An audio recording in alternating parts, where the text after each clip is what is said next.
ಮಲೆನಾಡು ಭಾಗದಲ್ಲೂ ಕೂಡ ವ್ಯಾಪಕವಾಗಿ ಮಳೆ ಆಗ್ತಾ ಇದೆ. ಹಾಸನ ಹಾಗೂ ಸಕಲೇಶಪುರದಲ್ಲೂ ಕೂಡ ಮಳೆಯ ಪ್ರಮಾಣ ಹೆಚ್ಚಳಗೊಂಡಿದ್ದು ಸಾಕಷ್ಟು ಅವಾಂತರಗಳು ಇಲ್ಲೂ ಕೂಡ ಸೃಷ್ಟಿಯಾಗಿದೆ. ಹಾಗಾದರೆ ಮಲೆನಾಡು ಭಾಗದಲ್ಲಿ ಮಳೆ ತಂದೊಡ್ಡಿರುವಂತಹ ಅವಾಂತರಗಳ ಸರಮಾಲೆ, ಜೊತೆಗೆ ಅಲ್ಲಿ ಏನೆಲ್ಲ ಸಮಸ್ಯೆಗಳಾಗಿದೆ ಅನ್ನೋ ಡೀಟೇಲ್ಸ್ ಬನ್ನಿ ನೋಡ್ಕೊಂಡು ಬರೋಣ.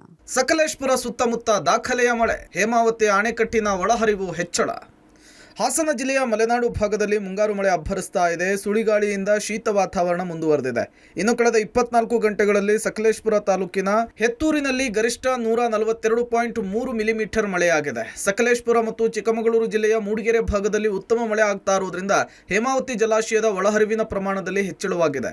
ಮೊನ್ನೆಯಿಂದ ಒಮ್ಮೆಲೆ 2742ಕ್ಕೆ ಏರಿಕೆಯಾಗಿತ್ತು. ಆದರೆ ನಿನ್ನೆ 4252 ಕ್ಯೂಸೆಕ್ಸ್ನಷ್ಟು ಒಳಹರಿವು ಹೆಚ್ಚಳವಾಗಿದೆ. ಇದೇ ರೀತಿ ಮಳೆ ಮುಂದುವರೆದರೆ ಜಲಾಶಯಕ್ಕೆ ಹೆಚ್ಚಿನ ಪ್ರಮಾಣದಲ್ಲಿ ನೀರು ಸಂಗ್ರಹವಾಗಲಿದೆ. ಇನ್ನು ಹಾಸನದಿಂದ ಮಾರನಹಳ್ಳಿವರೆಗೂ ಕೂಡ ಚತುಷ್ಪಥ ಕಾಂಕ್ರೀಟ್ ರಸ್ತೆ ಕಾಮಗಾರಿ ಕಳೆದ 8 ವರ್ಷದಿಂದ ಕುಂಟುತ್ತಾ ಸಾಗಿದೆ. ಪ್ರತಿ ವರ್ಷವೂ ಕೂಡ ಮಳೆಗಾಲದ ಸಂದರ್ಭದಲ್ಲಿ ರಸ್ತೆ ಕುಸಿತದಿಂದ ವಾಹನ ಸವಾರರು ಪರದಾಡುವಂತಹ ಸ್ಥಿತಿ ಉಂಟಾಗ್ತಿದೆ. ಕಳೆದ ವರ್ಷ ಬಾಳುಪೇಟೆ ಸಮೀಪ ಕಾಂಕ್ರೀಟ್ ರಸ್ತೆ ಬಿರುಕು ಬಿಟ್ಟಿತ್ತು. ಜೊತೆಗೆ ಕೊಲ್ಲಹಳ್ಳಿ ಸಮೀಪ ನಿರ್ಮಾಣವಾಗ್ತಾ ಇರುವಂತಹ ಮೇಲ್ಸೇತುವೆಯ ಬಳಿಯೂ ಕೂಡ ಭೂಕುಸಿತ ಉಂಟಾಗಿತ್ತು.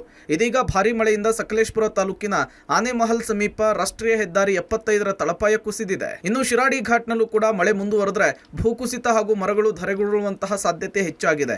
ವಾಹನ ಸವಾರರು ಎಚ್ಚರಿಕೆಯಿಂದ ಓಡಾಡುವಂತೆ ತಾಲೂಕು ಆಡಳಿತ ಎಚ್ಚರಿಕೆ ಕೊಟ್ಟಿದೆ. ಹಲವು ಗ್ರಾಮಗಳಿಗೆ ವಿದ್ಯುತ್ ವ್ಯತ್ಯಯ ಉಂಟಾಗ್ತಾ ಇರುವುದರಿಂದ ಜನಜೀವನ ಅಸ್ತವ್ಯಸ್ತಗೊಂಡಿದೆ.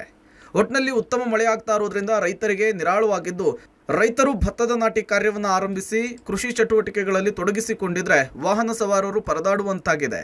Shashidhar, BC public TV, Hassan.